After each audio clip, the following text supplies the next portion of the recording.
Welcome back to Secret Speaks. How has your day been? Now let's uncover the mystery hidden in today's story.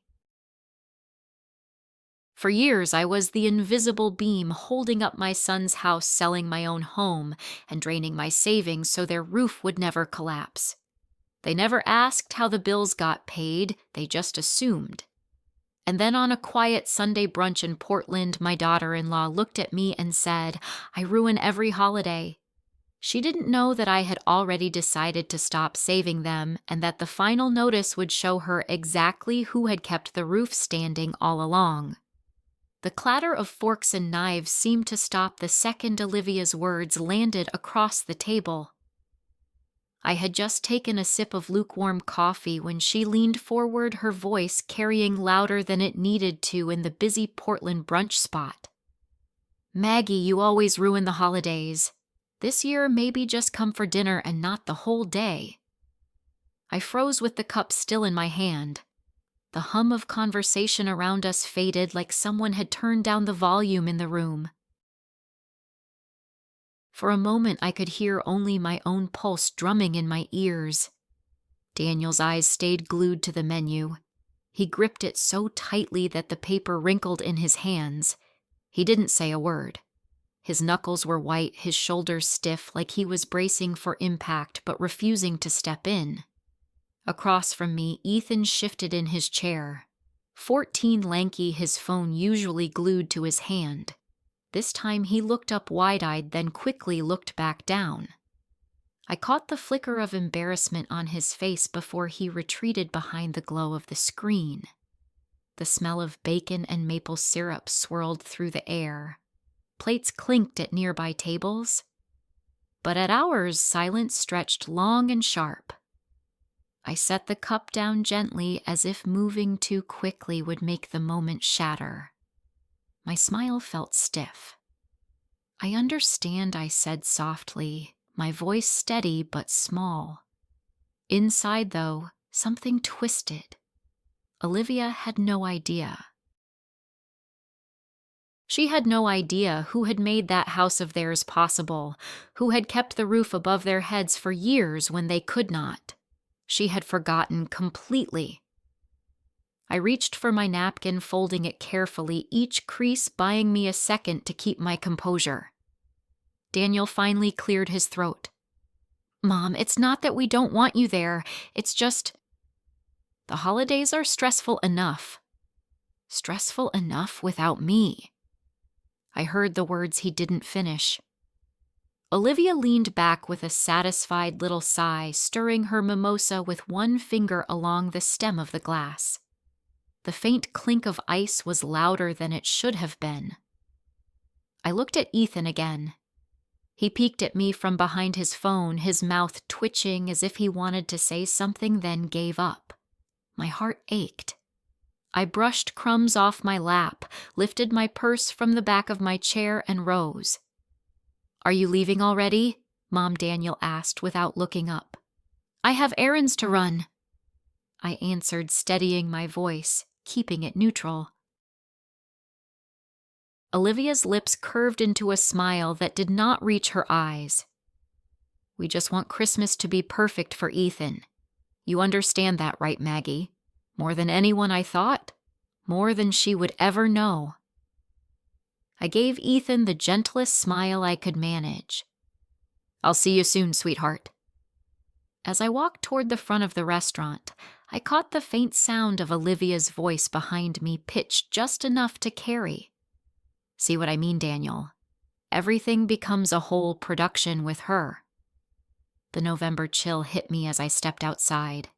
It bit at my cheeks, or maybe it was the sting of tears I hadn't realized were falling. I slid into my car, shut the door, and let the silence surround me.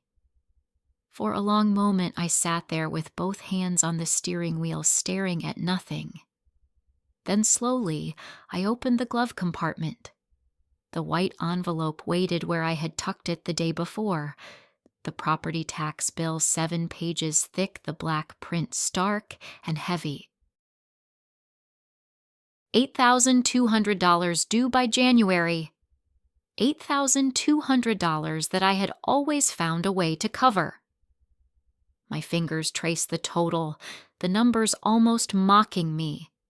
For 6 years I had paid it, quietly without discussion, adjusting my modest retirement income, shifting what little Henry and I had saved, telling myself it was temporary.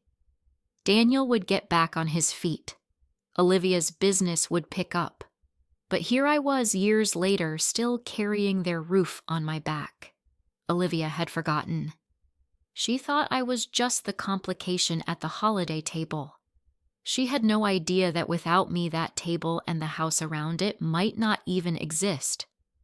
I folded the envelope and slid it back into the compartment. My hand hovered for a moment, the old habit urging me to make a note to plan the check I would mail, but I did not reach for my pen this time. I closed the glove box with a soft click and sat in the cold car staring out at the bare branches trembling against the gray Portland sky. A couple walked by with shopping bags, laughing, their breath puffing white in the chill. They didn't notice me sitting there, didn't notice how heavy my chest felt. To them, I was just another older woman in a parked car, invisible. I gripped the steering wheel tighter. Invisible. That was exactly how Olivia wanted me, present when she needed something, gone when I got in the way. She has forgotten who kept the roof standing, I thought. And for the first time in years, I let the thought linger instead of pushing it away. The memory of Henry's voice drifted back, gentle and warm. Maggie, don't spend your whole life carrying everyone else. You matter too. I had brushed it aside so many times, but sitting there with that envelope unopened, the words pressed harder against my chest than they ever had. I turned the key in the ignition, the engine rumbling to life, and pulled away from the curb. The road stretched ahead, wet with rain, the city fading into blur. For once, I did not rush to explain, to fix, to make peace. I simply drove, the words of my daughter-in-law still echoing, and the weight of that envelope heavy in my glove box. I drove past holiday banners strung across downtown, bright reds and greens, fluttering in the cold air. Families hurried along the sidewalks, arms full of gifts, voices lifted in cheer. Their joy felt far away from me, unreachable, like it belonged to another world. But deep inside, beneath the sting of humiliation, something else stirred. A small, sharp seed of resolve pushing against the soil of years of silence. I did not know yet what I would do. I only knew one thing with absolute clarity. I was done being the forgotten beam that held everything up. Rain streaked across the windshield as I merged onto I-5, the late November sky, a flat gray sheet pressing down on the city. My hands tightened on the steering wheel, not from the traffic, but from the heat of Olivia's words still burning in my chest. The wipers thudded back and forth, steady and relentless, as if marking the beat of the silence inside my car. At the red light near the bridge, I reached for the glove compartment. The metal latch clicked, and the door dropped open with a soft groan. The envelope sat there, waiting, white edges already curling from being handled too many times. I pulled it out, the paper thick and official beneath my fingers. Multnomah County Tax Office. Property tax statement. Due January 15th. Amount owed $8,200. I let the numbers blur, blinking hard. $8,200 I had already rehearsed, paying in my mind, adjusting what bills I would push back, which grocery trips I would cut short, which plans I would once again place on hold. It was always the same ritual, the same sacrifice. The cars behind me honked. I shoved the envelope back inside, slammed the compartment shut, and pulled forward across the bridge. As the cityscape gave way to trees slick with rain, memory crept in uninvited. The year was 2015. Henry had been gone 3 years, and I stood in the kitchen of the only home we had ever owned. I signed the papers with trembling hands, selling the house we had built our life in, the house where Daniel had grown from toddler to man. $190,000 wired straight into Daniel and Olivia's account as a down payment for the place in Portland they swore would be forever. In exchange, they promised me the in-law suite would always be mine, a safe space to live if I ever needed it. I had believed them. In 2016, when Daniel lost his job for nearly a year, I wrote the first property tax check. It was supposed to be temporary just until they found their footing. I pulled from my savings, telling myself it was an act of love, an investment in my son's future. By 2017, the payments had become routine. By 2018, I barely questioned them. By 2019, Olivia had stopped thanking me altogether.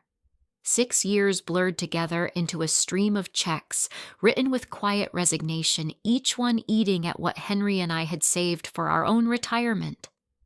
My fingers ached on the steering wheel as I drove, my knuckles pale against the black leather.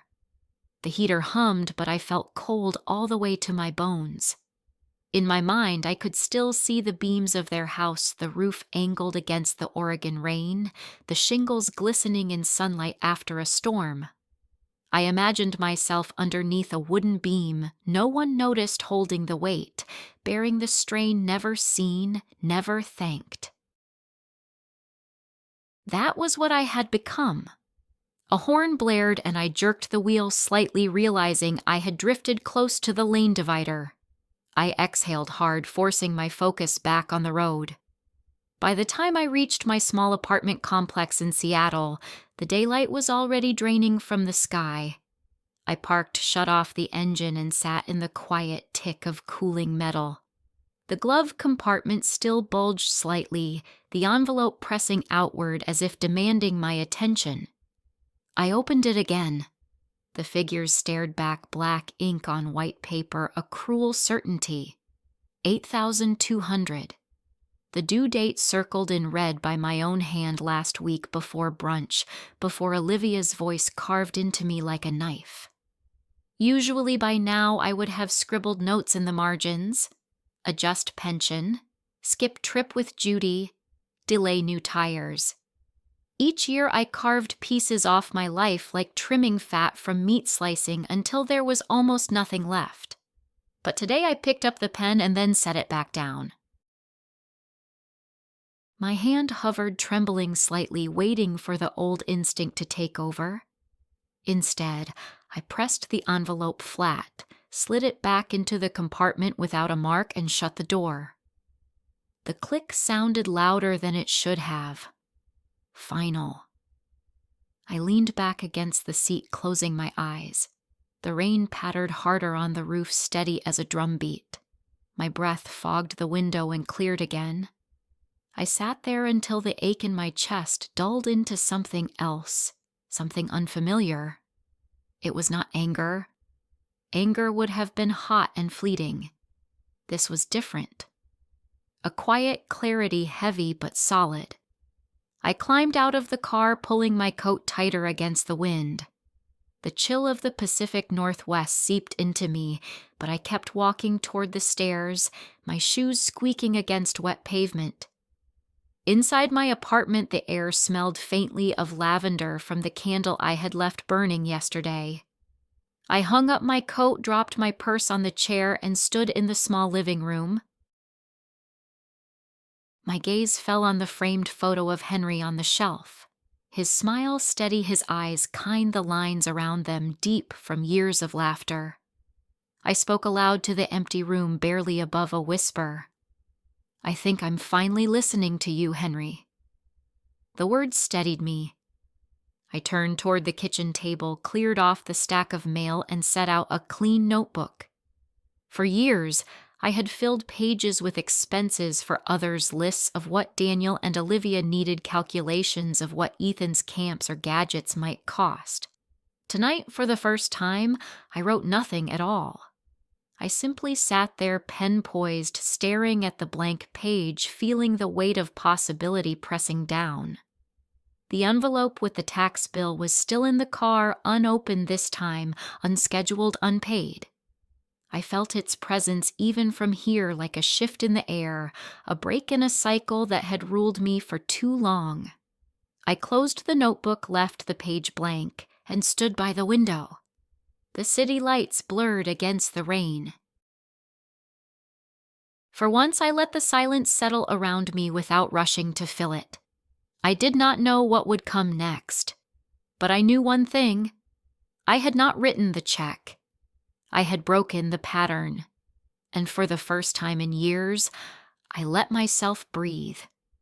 I parked outside Daniel and Olivia's house on a drizzly Saturday afternoon, the kind of damp Portland day where the clouds seemed stitched right to the rooftops.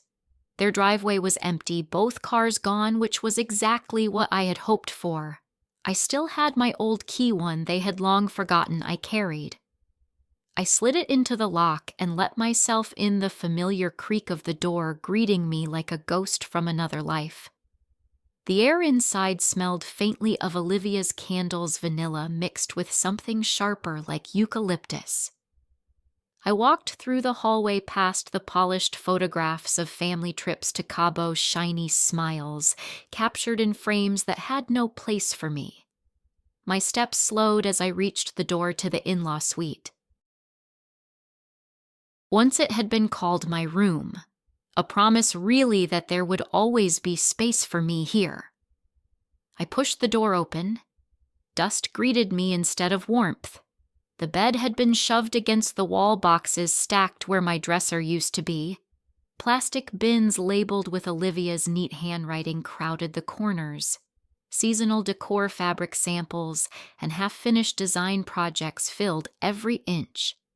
The room looked more like a storage unit than a place meant for family. I crossed to the closet, my fingers brushing the familiar handle. Inside, tucked on the highest shelf, were the old leather photo albums I had stored years ago. I reached up, dragging the heavy stack down, dust coating my palms. A smaller folder slid free and dropped to the floor, scattering papers across the carpet. I crouched down, heart tightening as I recognized them. Property tax receipts, each one with my handwriting scrawled across the memo line. 6 years of checks documented with mechanical precision. Beneath them lay the thick packet of the original agreement, the sale of my home in Seattle, and the transfer of $190,000 into Daniel and Olivia's account. My name signed in black ink, a promise inked into paper. My chest ached as I gathered the papers, stacking them in order until my eyes caught a bright flash of red in the middle of the pile. A thick envelope, the words printed in bold across the top. Final notice, delinquent property taxes. I froze.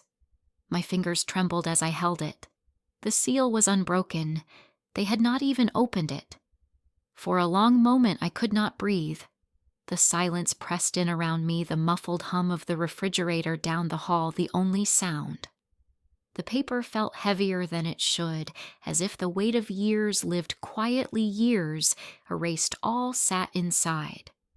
I thought of Olivia's voice at brunch, sharp and dismissive, her certainty that I was nothing but a disruption.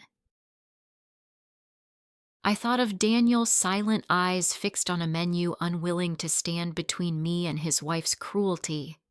I thought of Ethan, cheeks red with embarrassment, glancing at me with helplessness. And then I thought of Henry, his calloused hands fixing the roof of our Seattle house, his steady voice reminding me that wood and nails only held up walls. It was love that made a home.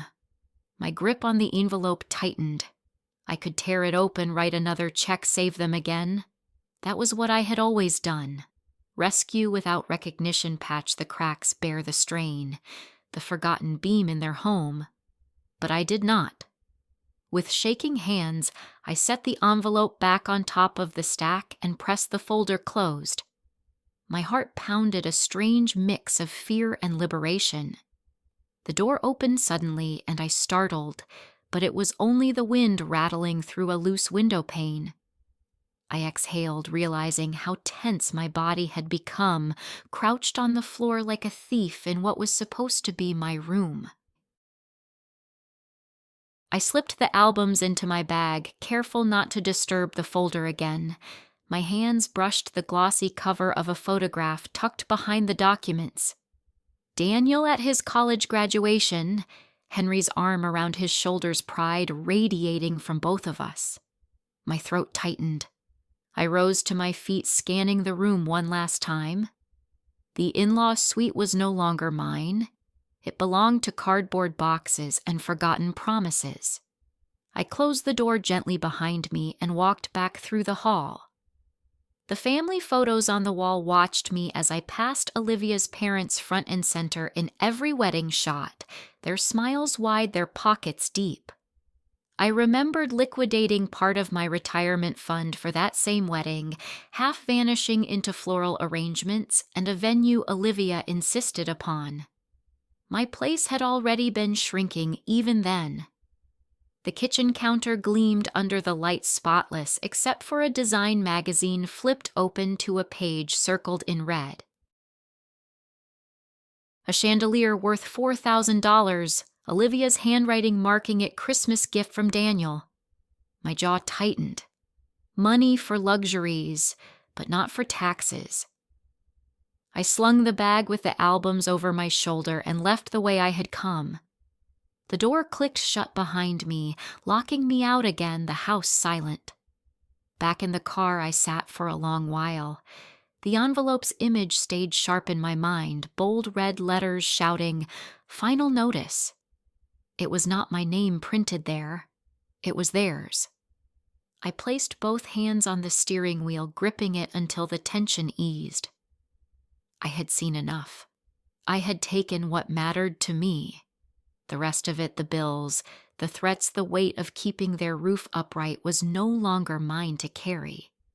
The rain had stopped by the time the sky.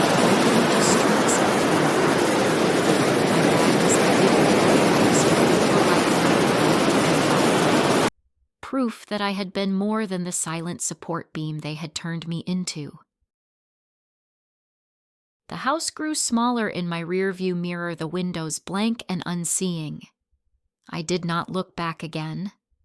The drive back to Seattle felt longer than usual, every mile heavy with the thought of what I had left behind in that cluttered in-law suite. I stopped for gas just outside Vancouver, stood in the drizzle while the pump clicked and kept seeing that red envelope in my mind.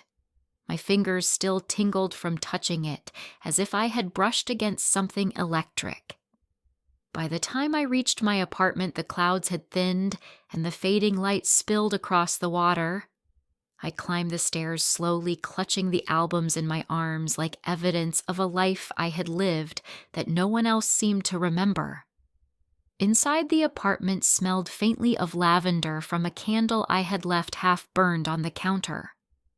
I set the albums on the table and filled the kettle. The quiet was steadying, not lonely, just mine. As the water began to hum, I looked toward the shelf where Henry's photo sat, his warm eyes crinkled into the smile I still missed. My chest tightened and I whispered without thinking, "You told me once not to give everything away. I think I finally understand." Tea in hand, I sat down and let memory move through me. I had been only 23 when I first pulled on a nurse's uniform, the shoes stiff and unforgiving, the corridors buzzing with fluorescent light. I remembered the way my heart pounded the first time I heard the code alarm, how my hands found the rhythm of chest compressions almost by instinct. Nursing became a lifetime of quiet service. Sitting with families as machines beeped around them, pressing a cool cloth to a fevered forehead, whispering reassurances I wasn't sure were true, but needed to be said. And then 2012 came the year Henry collapsed in the garage. One second he was reaching for a hammer, the next the world tilted. By the time the ambulance arrived, I already knew. He was 58. The house in Seattle became too quiet, every chair and coat hook reminding me of him. I worked nights to fill the hours, pushing myself harder because it was the only way to avoid the silence. Daniel was already grown, carving out his career. I told myself that was what good parenting looked like, a child who didn't need you. Still, Henry's voice lived with me. When I came home late from shifts, eyes gritty and shoulders aching, he would set his palm on my back and tell me softly, "Live for yourself a little, Maggie. You matter too." I never listened. I always thought there would be time later. Tonight, though, his words felt sharper, as though he were standing in the room repeating them. I finished my tea and sorted through a pile of mail. Most of it was bills and flyers, but one caught my eye, a brightly colored leaflet from the Greenwood Community Center. Adult art classes, beginners welcome. Evening sessions twice a week. I held it a long time, torn between amusement and a strange pull. Me paint it sounded frivolous, impractical. Still, the schedule would fit. Immediately, the familiar voice of doubt began listing reasons to let it go. Gas was expensive. The tires on my Buick needed replacing. Daniel and Olivia might call. Ethan might need me. There was always something, always a reason to put myself last. My hand hovered, then set the flyer back down. A minute later, I picked it up again. The kettle clicked as if urging me forward. I opened my laptop and went to the website. My pulse quickened as I typed in my information. I hesitated before entering the payment, old guilt rising like a tide. Then I hit submit. A green confirmation checkmark appeared. Nothing exploded. The world didn't tilt. For the first time in years, I had chosen something only for myself. The night of the first class was cold enough to sting the kind of Seattle evening where the air tastes faintly of salt and rain. The classroom smelled of pencil shavings and linseed oil. Easels formed a circle around a table where a tin pitcher and a single apple sat under a clamp light. The instructor welcomed us, saying everyone makes mud at first and that mud can be beautiful. I smiled despite myself. A woman with silver curls and a spark in her eyes sat next to me. Judy Collins, retired art teacher, proud of it. She told me she had spent years teaching teenagers to trust their own lines and now wanted to teach herself the same thing. On my other side, a tall man carefully laid out his brushes. Walter Brooks, structural engineer by trade, retired now and curious about color. He looked at my hands and joked I was holding the brush like a scalpel. I told him I had been a nurse for 40 years. He nodded with respect, said that kind of work builds endurance no blueprint can show. We began with charcoal outlines. My hand shook, skidding across the page, but Judy leaned closer and whispered that the edges matter more than the lines. Walter grinned when his apple turned into a lopsided moon. I laughed, really laughed, for the first time in months. The room filled with the scrape of bristles and the soft murmur of concentration. Time slipped away. Halfway through, my phone buzzed in my pocket. Olivia's name lit the screen. Then Daniel's. Then Olivia again. A voicemail bubble appeared. My stomach clenched. I stepped into the hallway, staring at the glowing rectangle. I knew the script before listening. "Maggie, can you pick up Ethan? Olivia has a client meeting. Daniel is stuck in traffic. Just this once." I let the phone keep ringing. The calls stacked, buzzing with growing urgency. Finally, one from Ethan.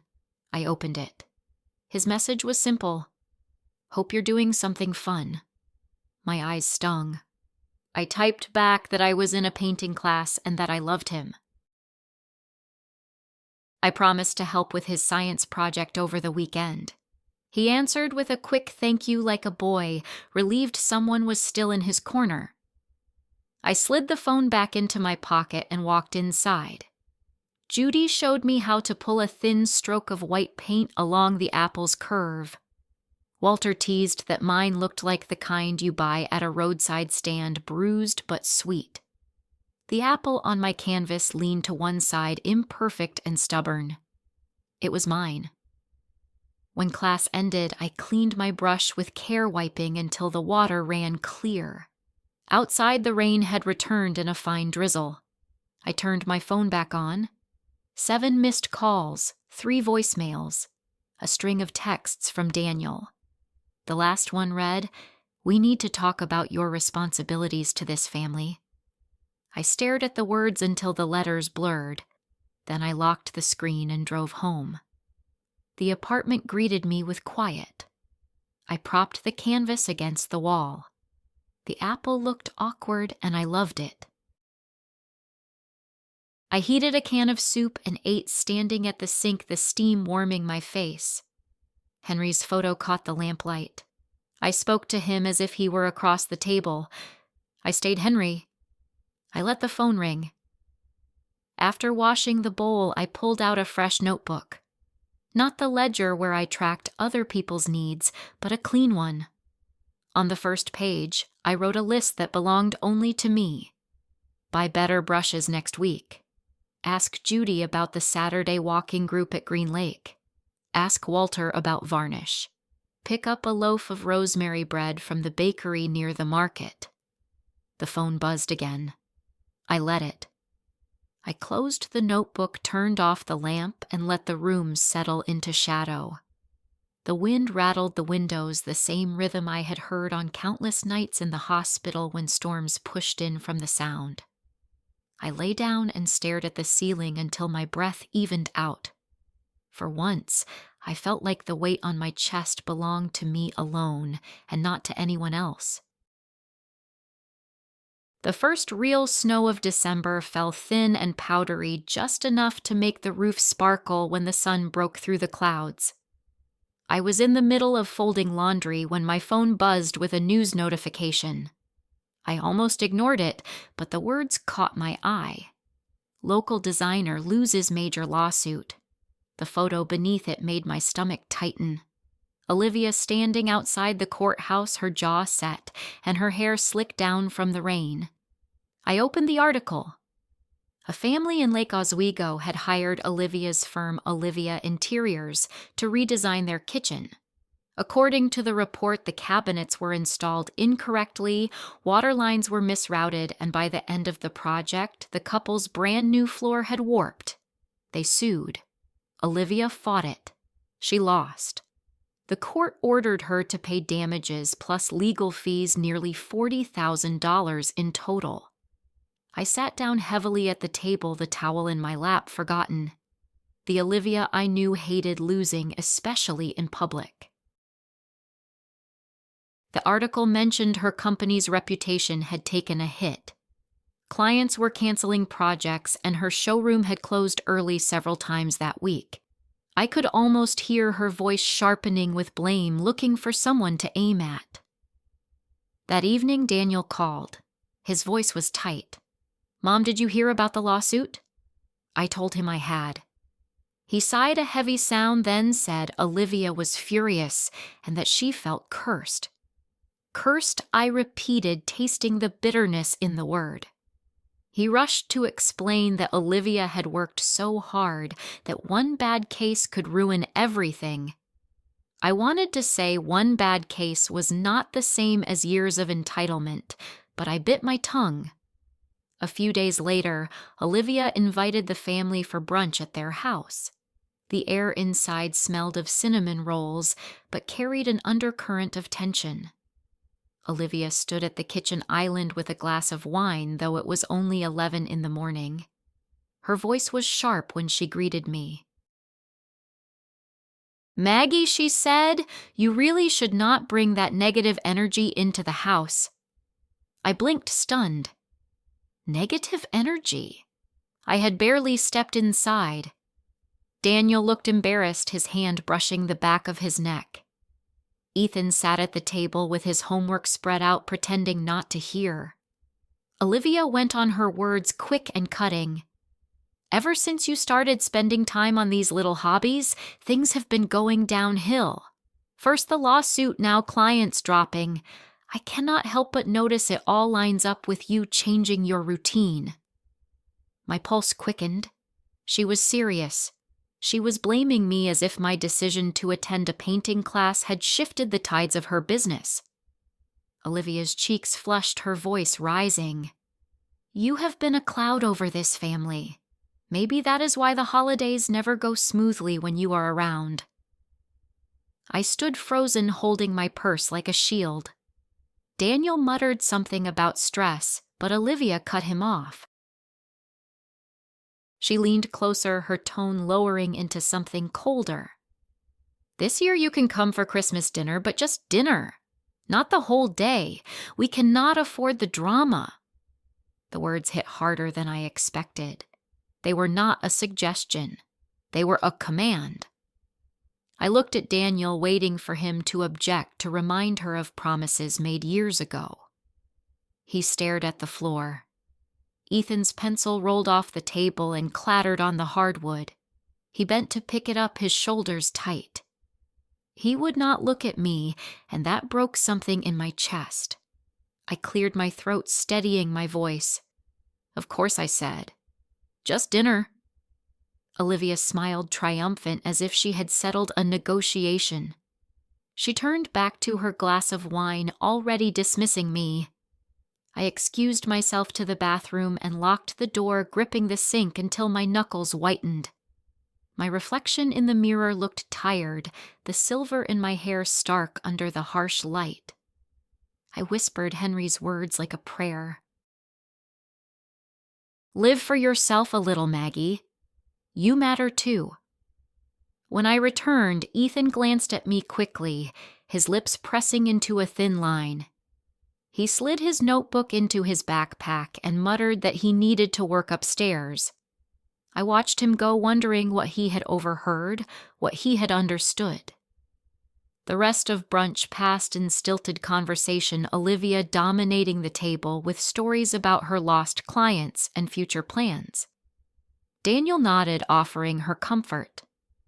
I sat silently, eating as little as possible, wanting nothing more than to escape the house that no longer felt like home. As I left, Olivia's parting words followed me to the door. Just remember, Maggie, we are trying to make Christmas perfect. Please do not ruin it. The cold air outside hit me like a splash of water. I gripped the steering wheel of my car, trembling not from the chill, but from the rage and sorrow mixing in my chest. I had given them my savings, my time, my years of sacrifice. And now, stripped of respect, I was treated like an unwelcome guest in the house I had helped them keep. Snowflakes began to drift again as I pulled away, the road ahead blurred by tears. Somewhere between the falling snow and the hum of the tires, clarity settled in. I would not be their scapegoat anymore.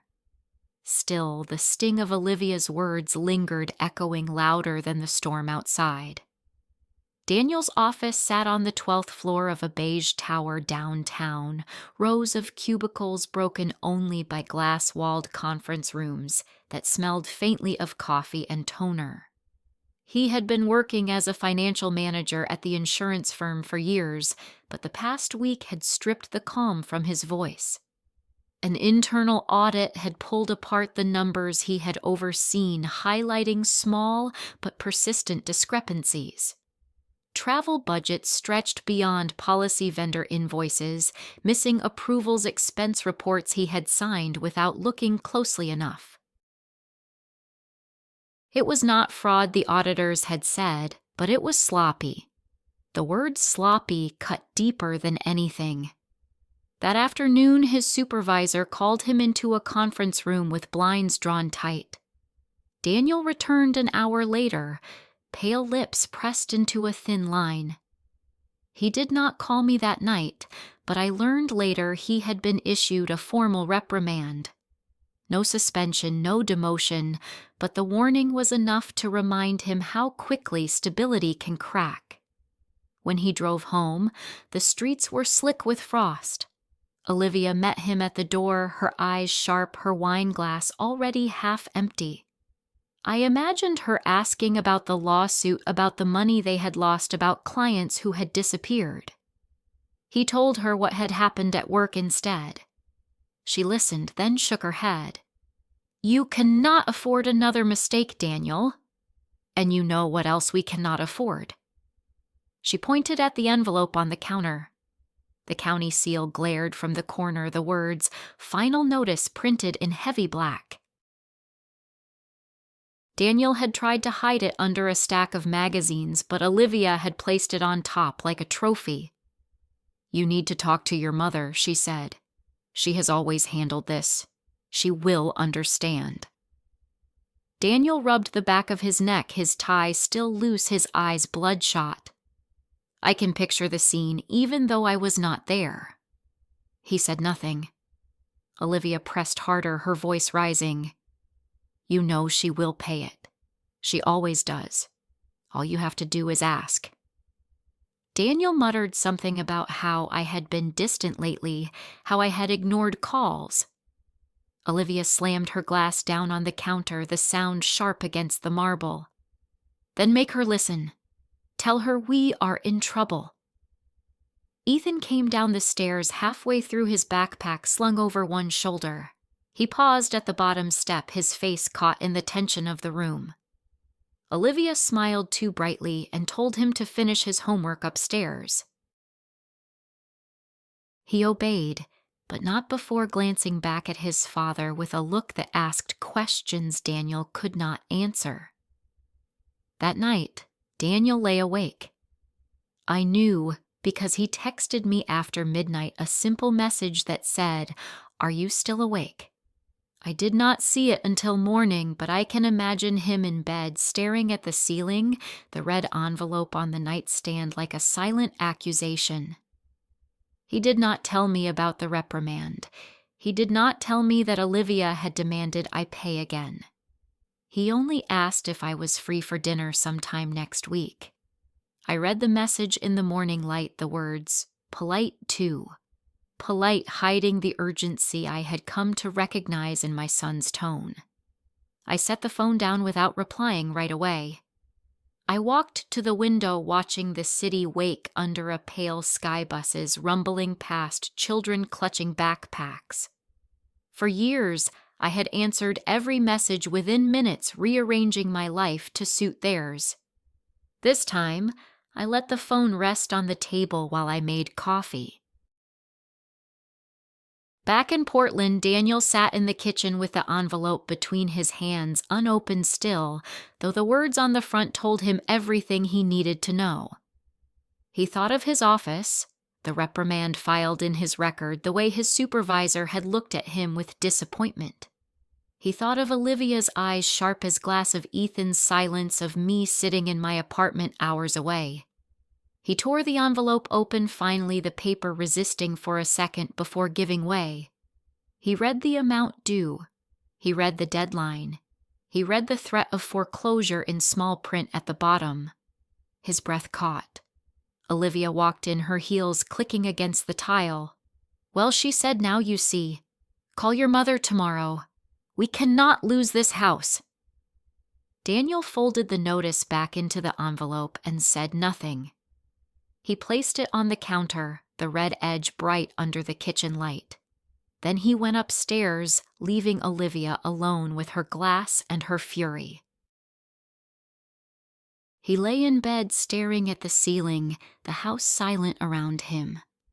The red envelope weighted downstairs like a weight he could not move. The first snow in Portland had melted into gray slush by the time Ethan's world shifted at school. I did not know it until later, but that week, a boy named Tyler had spread whispers down the hallways of Lincoln Middle School. His father worked in real estate and had overheard something at home. He leaned across a cafeteria table and announced loud enough for others to hear that Ethan's parents were about to lose their house. The words stuck like burrs, and by the end of the day, Ethan could feel eyes following him as he carried his lunch tray. When Ethan called me that evening, his voice was tight, almost a whisper. "Grandma, can I come over this weekend?" I could hear the edge in his tone, the one he tried to hide from his parents.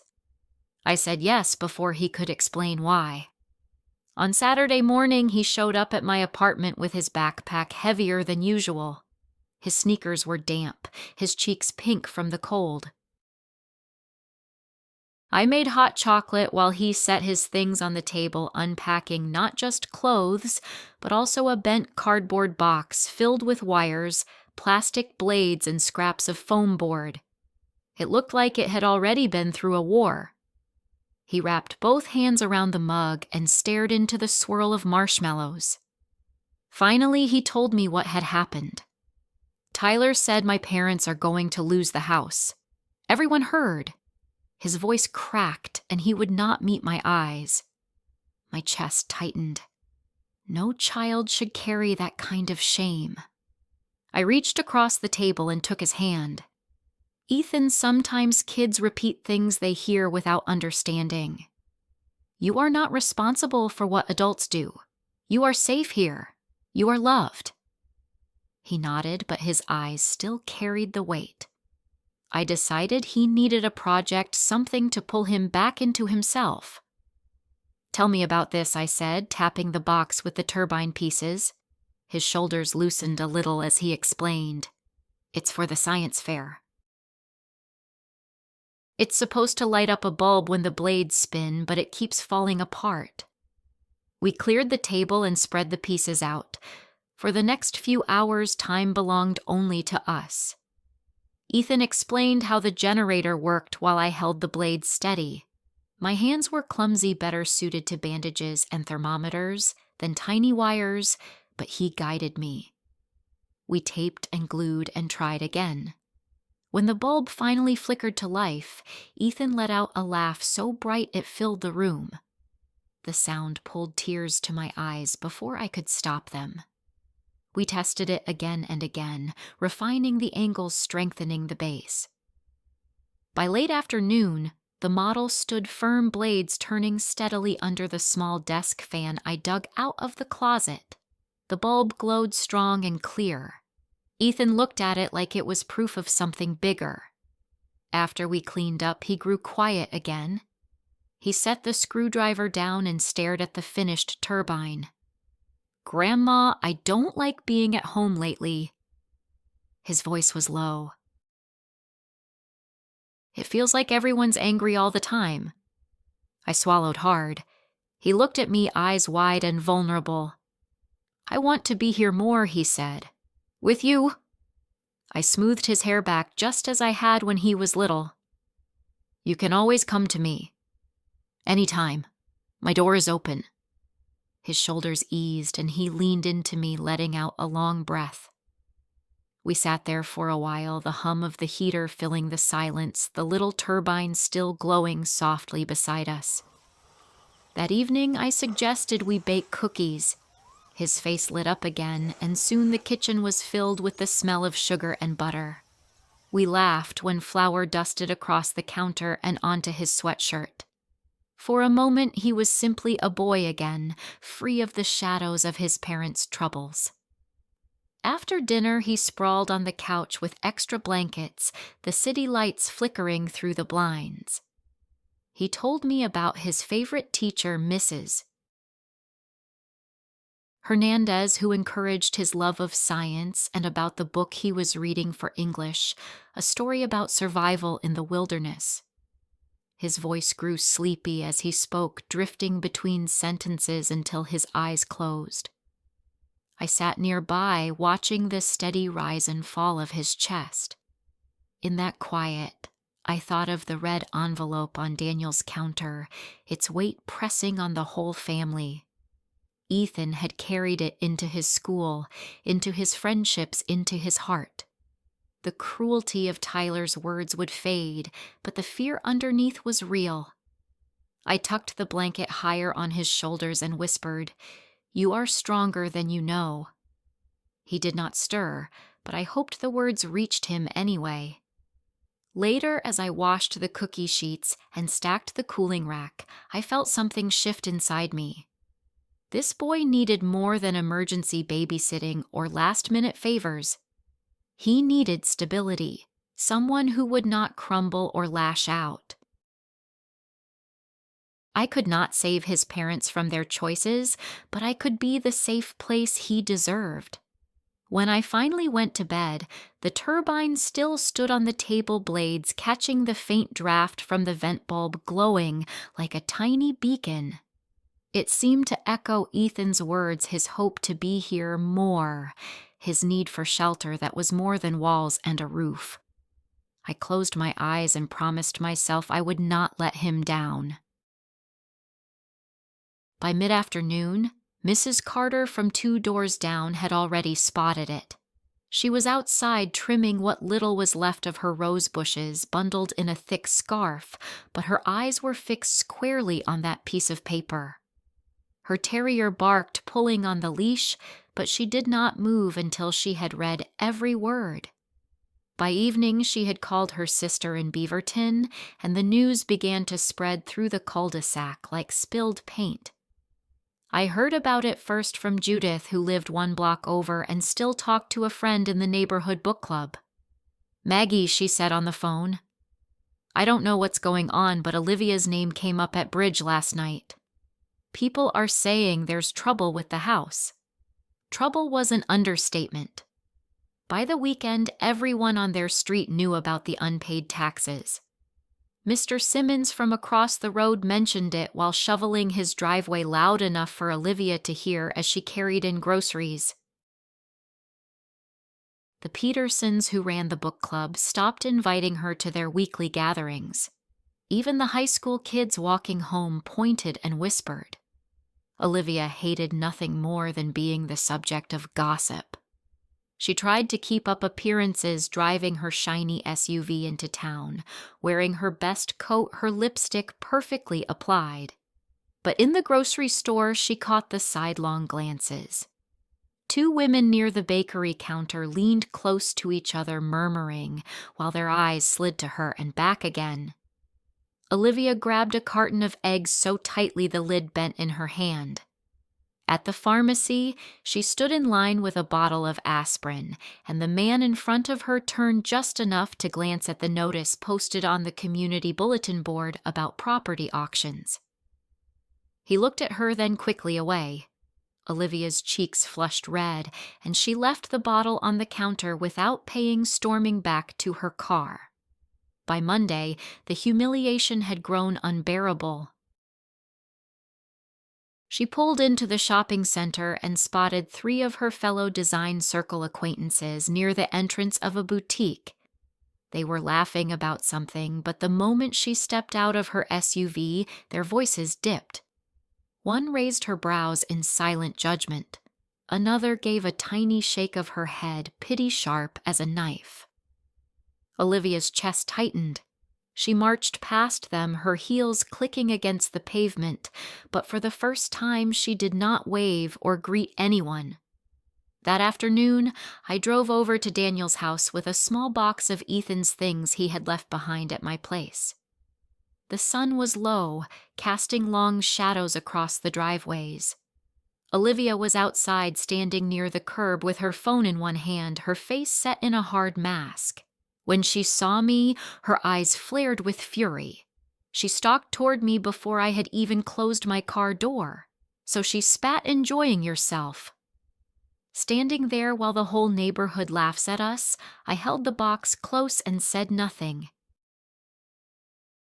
Her voice rose, shaking with a mixture of anger and desperation.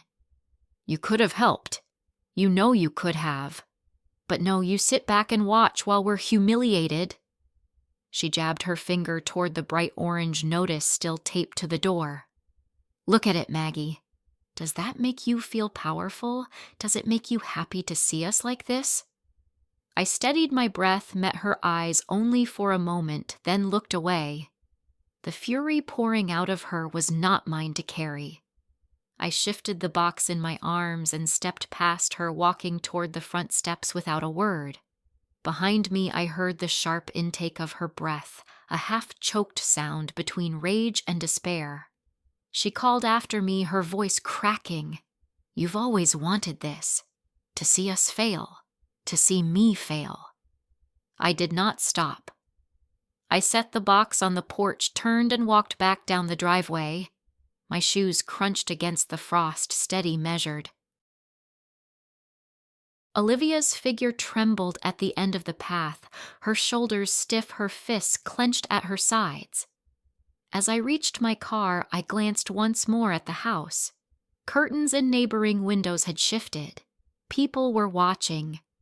Whispers would start again the moment I turned the corner. Olivia would be their subject for weeks. Every trip to the store, every wave at the mailbox punctuated by muttered comments. I slid into the driver's seat and started the engine. The orange notice flapped violently in the cold wind, louder than her shouts, louder than the hum of gossip that filled the street.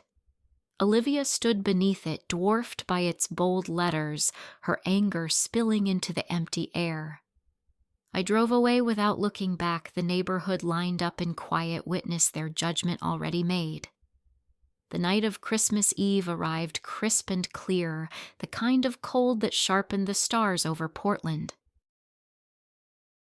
I dressed carefully, a burgundy dress I had not worn in years, and the pearl necklace Henry had given me on our 25th anniversary. Judith picked me up just after dusk, her cheeks glowing with excitement. We drove toward the docks where the Columbia River shimmered under strings of white lights strung along the railings of the dinner cruise boat. Inside, warmth and music wrapped around us like a blanket. Tables were set with white cloths, and flickering candles, the scent of roasted turkey mingling with cinnamon cider. A small band played carols near the bow, the brass notes soft but steady. I felt the knots in my shoulders loosen as I stepped into that glow. Judith linked her arm through mine and whispered that this was exactly where we belonged tonight. Walter joined us at the table, his tall frame a little awkward, but his smile genuine. He carried a small wrapped box and set it beside my plate. Later he said and winked. I laughed in spite of myself, surprised at how easily joy could return. Dinner was rich and plentiful. Conversation hummed all around.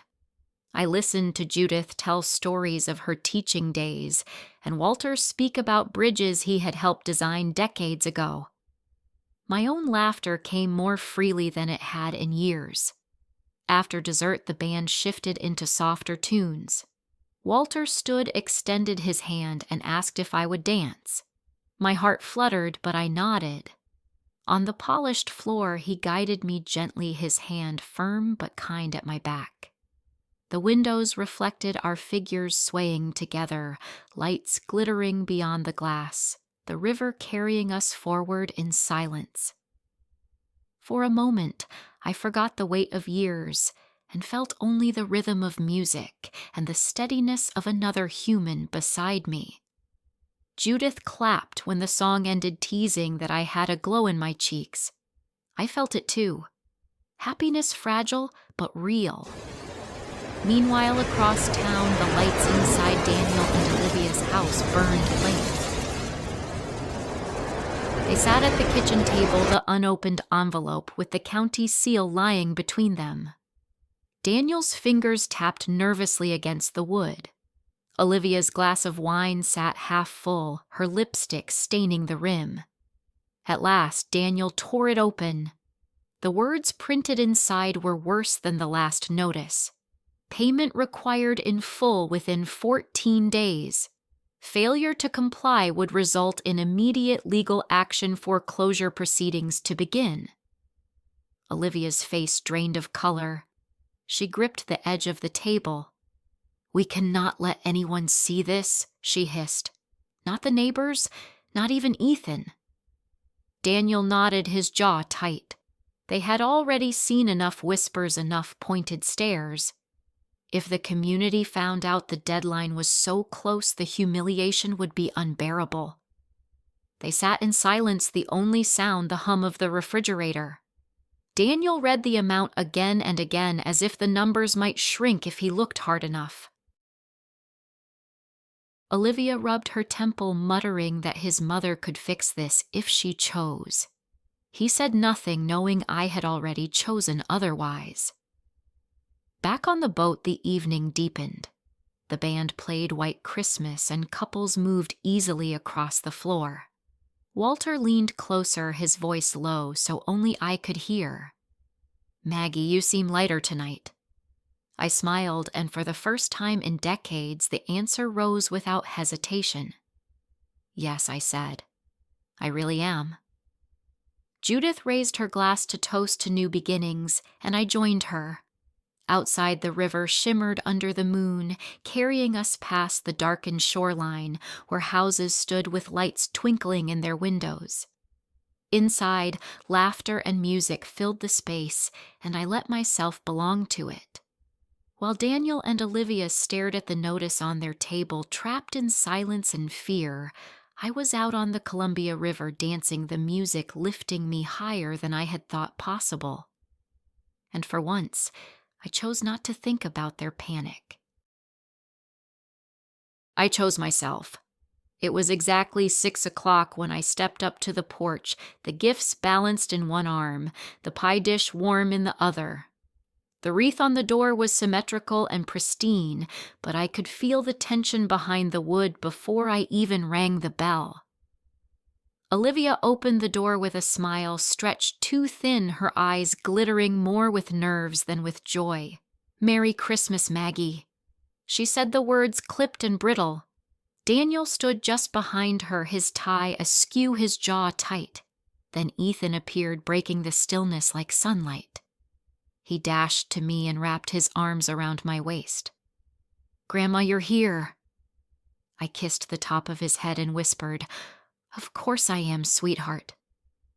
Inside the house was spotless, every candle perfectly placed, the tree shimmering in magazine page perfection. Yet beneath it all was a silence so heavy it pressed on my chest. I walked toward the kitchen to set the pie down, and that was when I saw it. On the counter, half hidden under a folded towel, lay the envelope. Red glaring, its black letters stark. "Final notice. Delinquent property taxes." I froze mid-step, my hand still on the dish. The towel shifted as if moved hastily, but not enough to erase the truth. Olivia followed my gaze and darted forward, snatching the towel up and slapping it square over the envelope. "That is private," she snapped. Daniel's eyes flicked toward me, then down to the floor. Dinner began stiffly. The ham was carved with careful precision, the side dishes arranged as if for a photo. Ethan tried to chatter about his science project, but Olivia silenced him quickly, telling him not to interrupt. Daniel poured wine, refilled his own glass before anyone else's, and said little. I ate slowly, the food heavy in my mouth. Olivia set her fork down with a clatter, her gaze fixed on me, sharp enough to cut. "You know, Maggie, it really is something. You've been in this family for years, and all you ever bring is trouble." The words hit harder than I expected, though I should have been ready. Daniel's hand tightened around his glass. Ethan stared at his plate. Olivia pressed on her tone, dripping with contempt. Every holiday, every gathering, you somehow manage to turn it sour. You thrive on drama, you always have. And now look at us. She gestured vaguely toward the kitchen, toward the envelope we all knew was there. I set my fork down with deliberate care, my hand steady now. I looked at her, meeting her fury with something stronger. "Olivia, I said you have forgotten who kept that roof over your head. You have forgotten who paid when you could not, who sacrificed quietly so you could stand here tonight. You forgot until that final notice arrived. The room went still. The grandfather clock in the hall ticked softly, each second louder than the last. Daniel paled his knuckles white. Ethan lifted his eyes, searching my face. Olivia's mouth opened, then shut again, her flush deepening as the silence closed around her. I leaned back slightly, my voice calm but unshakable. For years I carried the weight you chose to ignore, and now you dare to call me a burden. No one answered. The tree lights flickered in the corner, casting shadows across their faces. I reached for my water glass, lifted it, and took a slow sip. The taste was cold and clean, a contrast to the bitter air around the table. Ethan pushed his chair back suddenly, the scrape loud against the hardwood. "Grandma, can we open presents now?" he said quickly, his voice too bright, too desperate. Olivia's eyes narrowed, but she nodded stiffly. We moved into the living room, the tension trailing us like smoke. Wrapping paper rustled as Ethan tore open his gifts, his joy real even as the adults sat rigid. I handed him a set of sketching pencils and a science kit, and his smile stretched wide. "Thank you, Grandma," he said, hugging me again. For a moment, warmth returned to the room. But when I glanced back toward the kitchen, I could still see the edge of the red envelope sticking out from beneath the towel, waiting undeniable like the truth itself. Olivia shot up from the table, her chair screeching across the floor. Her cheeks burned, her voice sharp and shaking. "I will not sit here and be lectured in my own house." She grabbed her phone and her purse in one motion, then turned toward the hallway where Ethan stood frozen. "Get your things, we are leaving. We are going to my parents in Phoenix." Ethan hesitated, his eyes flicking between me and Daniel. His lips parted as if to protest, but Olivia's glare cut him down. He lowered his head, gathered his backpack, and followed her toward the door. The sound of the lock clicking behind them echoed through the silent house. Daniel remained at the table, his hands limp at his sides. For a long moment, neither of us moved. The tree lights blinked in steady rhythm, mocking the stillness between us. Finally, he exhaled a sound heavy with years of denial. "Mom," he said quietly, "how much have you actually paid for us?" I reached into my purse and pulled out the folder I had carried for years. I spread the papers across the table. Here I said, my voice calm. $190,000 from the sale of my house, given for your down payment in 2015. $54,000 in property taxes over 6 years. Another $22,000 in school costs, household bills, vacations. I tapped the stack of receipts. Every number is here. Daniel stared, his face draining of color as he flipped through the documents. His hand trembled on the paper. I never knew he whispered. Olivia always handled the finances. I thought you wanted to help. I did want to help, I said softly. But wanting to help became being expected to help, and expected became demanded. My eyes met his.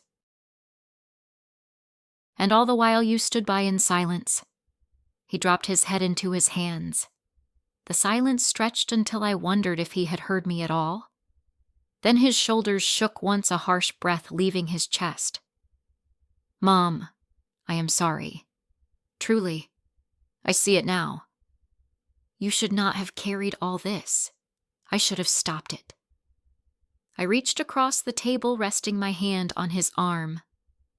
"I only wanted you to have the life your father and I dreamed for you. But somewhere along the way, I disappeared from that dream." He lifted his head, his eyes rimmed with red. "I will fix this. I will handle the taxes, the mortgage, all of it. I will not ask you again." For the first time in years, I believed him. Later that night, when I returned to my apartment, the quiet felt different. Not heavy, not lonely, but free. I poured tea, sat by the window, and let the city lights wash over me. My phone buzzed. A message from Ethan glowed on the screen. "Grandma, I miss you already." I pressed the phone to my chest, a smile tugging at my lips. For all the years I had carried everyone else's burdens, this small message was enough. It reminded me that love did not vanish under strain, and that even from Phoenix, my grandson's heart still reached for mine. I sipped my tea, the warmth spreading through me, and allowed myself to breathe. By the time spring rolled into Seattle, the air carried the sweet scent of cherry blossoms, and for the first time in decades, I felt as if the season belonged to me. I had signed the papers on a small condo just a few blocks from the lake, sunlight spilling through wide windows onto walls that were finally mine alone. On the far wall of the living room, I hung one of my own paintings, a field of lavender under a pale sky. It was not perfect, but it was mine, and seeing it there every morning filled me with a sense of quiet pride. Life had shifted. Daniel and Olivia had gone to the bank in late January, humbly applying for a loan to cover the property taxes and restructure their debts. Daniel told me later in a phone call that the loan officer was stern, explaining they had been living far beyond their means. Olivia's design business shrank to half its former size. Her showroom hours cut the bright signs, once boasting expansion, now taken down. She no longer spoke of Cabo vacations or expensive chandeliers. Instead, she busied herself with keeping clients from leaving altogether. Ethan began visiting me once a month, his visits quickly becoming the highlight of my calendar. He carried his science fair ribbon proudly, and together we hung the photograph of him standing beside his wind turbine in the center of my living room. He laughed when I placed it in a frame with gold trim, calling it too fancy, but I told him he deserved nothing less. When he stayed over, he filled the condo with the restless energy of youth, his sneakers by the door, his notebooks spread across my table. Walter started coming by too. At first it was with the excuse of delivering brushes or talking about paint colors, but one Saturday he arrived at my door with a bouquet of tulips, the stems wrapped in paper. I set them in a vase by the window, and he stayed for coffee, his laughter warming the small kitchen. Our painting group prepared for a spring exhibition at the community center, and when the night arrived, I stood nervously among canvases lined in rows. To my astonishment, a young woman paused before one of my pieces, a simple landscape of the Columbia River at dusk, and asked if it was for sale. When she handed over the check, my hands shook, not from the money, but from the validation that something born from my own joy could have value to someone else. Daniel kept calling. His voice sounded different now, slower, softer, the bravado stripped away. He told me about the sacrifices he was making, about how he had finally sat down with the bills himself, instead of letting Olivia dictate every detail. I listened, offered quiet encouragement, but I did not offer solutions. For the first time, he did not ask. He only said he wanted to be better for himself, for Ethan, for me. Olivia never apologized, not directly, but her silence was no longer laced with venom, just distance. I saw her once at a grocery store, her cart half full, her clothes more modest than before. She nodded at me, and I nodded back, the truce unspoken but understood. On a warm April morning, I stood on my balcony, tulips blooming below in the courtyard, and felt the sunlight on my face. I thought of the years I had given, the roof I had held up for others, the quiet sacrifices that had drained me. I thought of the folder of receipts I had laid before Daniel, the truth that had finally been spoken.